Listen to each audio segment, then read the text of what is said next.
And what did you say? Dash leaned in accusingly. I said that I like him too. Oh, shit! Well, fuck. Okay, I'm gonna need some water for this.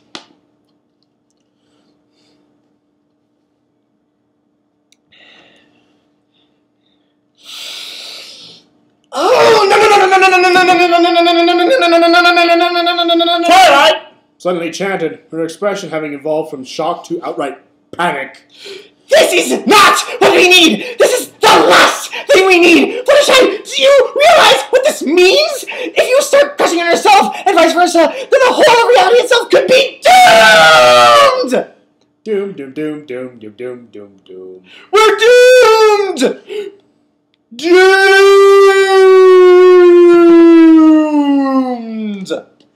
You will meet your doom! Anyway, proceeding.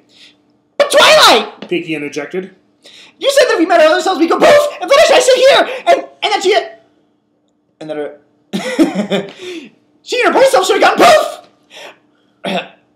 I know, that was just a theory though, and Fluttershy managed to disprove it, but what's happening instead could be far more devastating over in the long run! Librarian ran her hooves through her hair as the scenario after scenario rampaged through her mind. My. They look quite... My, they look quite comfortable sitting there in your dreams. Okay, sex with your interdimensional self. Don't ask, it'll be answered in the video. Look for a video explaining the rules and causalities of interdimensional travel, according to me. Scenarios involving dimensional physics getting mixed up and fucked around with what... Sorry, that wasn't in there. With that one science that she had yet to study in... Sorry, it's been a long day of model making. Scenarios involving dimensional physics getting mixed up with that one science she had yet to have really real study on. Romance. And this, is, ladies and gentlemen, is why Twilight will always remain a virgin. Forever alone. Forever alone. I'm sorry, Fluttershy. Twilight began as she rounded her back to her friend. But this just isn't going to happen. I don't want to do this, but the truth is, if you've got these feelings for Butterscotch, for your own male self, we can't let you do the shopping anymore. But Twilight, end of discussion! She stated, the finality evident in her words. The unicorn turned to look at the rest of her group. This goes for all of us. We can't meet our own selves, or something like this might happen.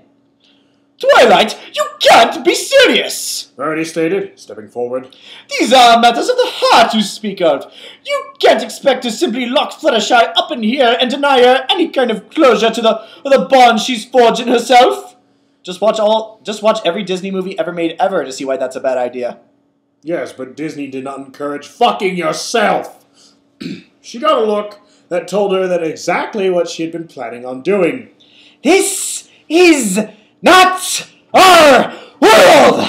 She stated, each word punctuated with a stamping hoof. We have no place in it. None at all. And we need to make sure we don't leave any kind of mark here. Too late!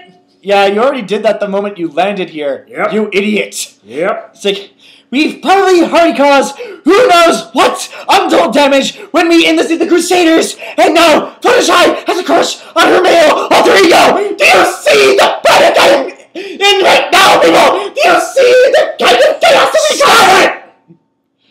I'm sorry, after the male alter ego bit, I just started going off on my own thing. Oh wait, look, she's not done. Anyway. The fabric of reality is a delicate thing, Rarity. You can appreciate this metaphor I'm about to use. Imagine our reality is an Afghan quill. I thought that was supposed to be a pun, but No, it's an actual thing. Oh well. Anyway, imagine our reality is an Afghan quilt weaved out of yarn. Every piece of the yarn is used. In fact, I see where she's going with this. Every piece of the yarn used is in fact a pony. So, what happens if a couple of pieces of the same yarn occupy the same stitch?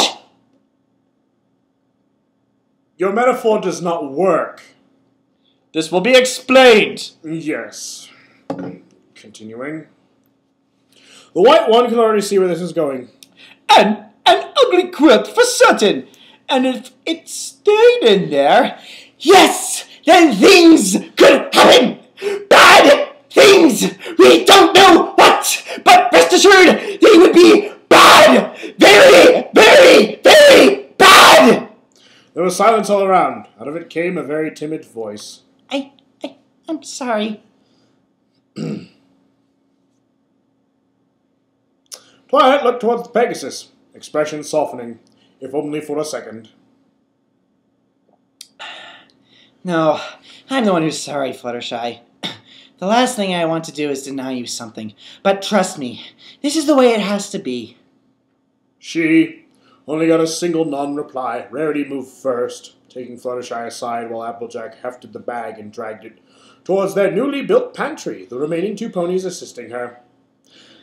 The student sighed as she let her eyes rest on the green tome levitating up to her face. It was going to be a long 3 days. Well, meanwhile, back in the library, with a beard, On the street, by a tree, across from the mailroom, located somewhere that might be a ranch. We don't know yet. I'll accept that. There was a tapping at the window. Somewhere in the back of the library, there was a snort followed by a feminine... 5 more minutes, please, Dusk. Unicorn rolled his eyes before lighting his horn and swinging the window open. In came a familiar blue stallion, crooked rainbow tail, swinging as he glided in towards Dusk's desk. Wait, that was Rainbow Bliss. Never mind. We have a door, you know, Blitz. He got a lopsided grin in return. Now, where would be the fun in that? There was a shaking of a mane and an amused grin.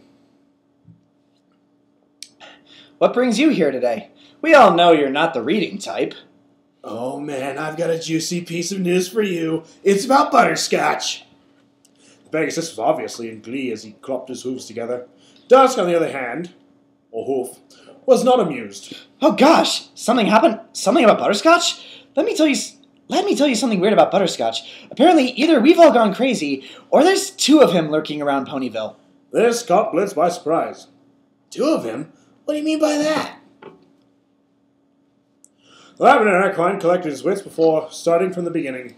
Okay, earlier today, Butterscotch shows up in my library, decked out in AJ's hat and a scarf. He claims he's got a cold. His voice is so tiny that I'm inclined to believe him. He checked out Supernaturals, fair and good. Later in the day, I get worried about him, so I gather up spines and some tea and go visit his cottage. Want to know what I find? Not only is he hunky-dory and okay, but he's got no memory of ever being in the library today, and Supernaturals is nowhere to be seen. The Rainbow Colt sat there for a few seconds, absorbing the information. So, you're saying that Scotch is lying to you?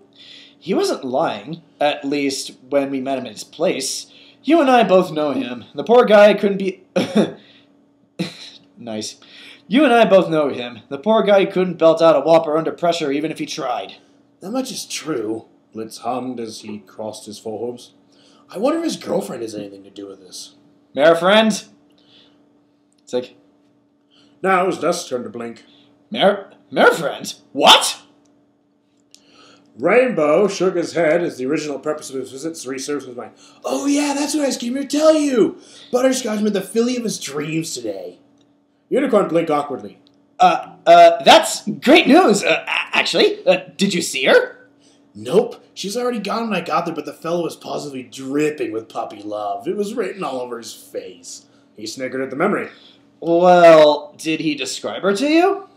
Well, from what I stuck around to find out, apparently she's an animal lover like him, and that she's got twice the number of shy bones that he has, if that's even possible.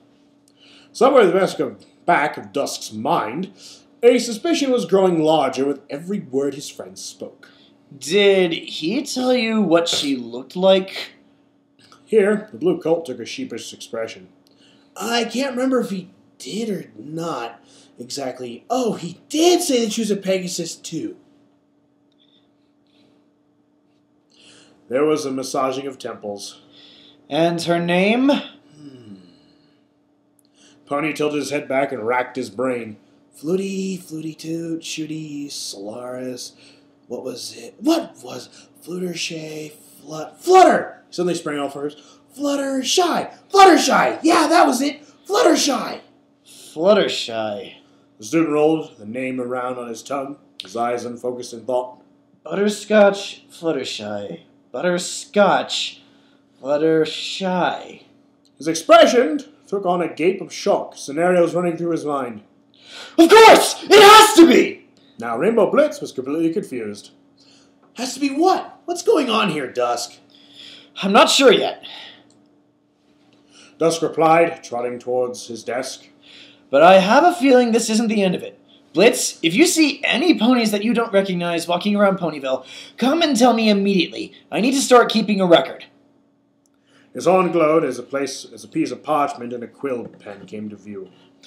Maybe you say so, Brony. The Pegasus replied, lifting himself up towards the open window. A record of what exactly? Is it something big? It's something. Came the reply as a couple of names were written down on the paper. Whether it becomes big or not, we've yet to see. Just keep an eye out, okay? Oh, and watch yourself. We don't know what these ponies are capable of. The stallion pshawed. Come on, Dusk. I'll run circles around them. I'm Rainbow Blitz, remember? I'll find your weird ponies in 10 seconds flat. With that, he leapt to the window in his trademark multi-hued blur. Dash couldn't help but chuckle at the nature of his friend's exit before returning his attention to the paper and what he'd written. Butterscotch, Fluttershy. Parallel gender-swapped universe? Question mark. Future cases to go below. For an instant, an absurd thought flashed through his mind. One that had both amused him and frightened him at the same time. 2 Rainbow Blitzes.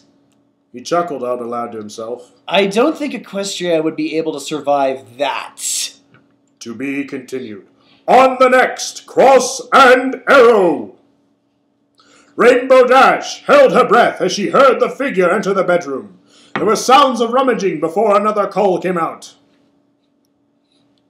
I know you're still there. The window's still closed. Come on out, so I can teach you something called private property laws. Make my day, motherfucker. She didn't, of course. The filly scooted as quietly as she could into the bowels of the house. Judging from her position, she figured she was now over the living room. A screened air hole allowed her to peer down and confirm her location. It allowed her a good look at the sky-blue stallion who was making his way back down the stairs, wild rainbow mane flailing as he rose-tinted eyes searched the premises for the intruder. Snorting, he stomped the hoof on the floor. Come on, show yourself! I'm not afraid of you!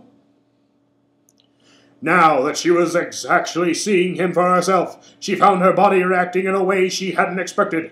That was to say, she was feeling a rock in the bottom of her stomach weighing her down, the same weight she had felt back at the best young flyers competition. But I'm afraid of you! She realized with shock. I don't know why, but I'm afraid of you. Until next time, Mental Gen. On On a Cross and Arrow!